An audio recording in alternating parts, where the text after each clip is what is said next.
कल्पनास कॉर्नरमध्ये तुम्हा सगळ्यांचं स्वागत। आज बनवणार आहोत आपण ओली चवळी। कवळी कवळी अशी चवळी घेतली आहे। आता आपण कट करून घेऊ। लसूण मिरची वाटून घ्यायची। तेल टाकून घेतलं आहे। जिऱ्याची फोडणी द्यायची। कांदा टाकते। वाटलेली लसूण मिरची,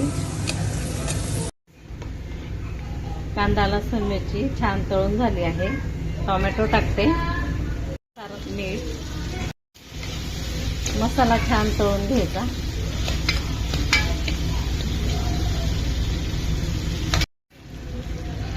थोडीशी हळद, त्यात टाकणार आहोत आपण कट केलेली चवळी।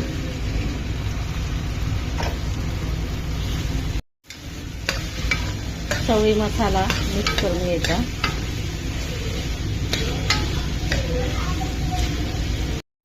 धना जिरा पूड टाकायची।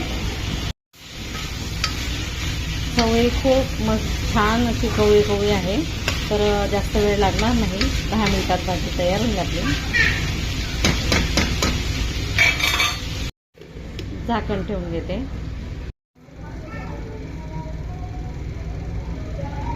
चवळीची भाजी तयार झालेली आहे। आवडल्यास लाईक शेअर कमेंट करा। धन्यवाद।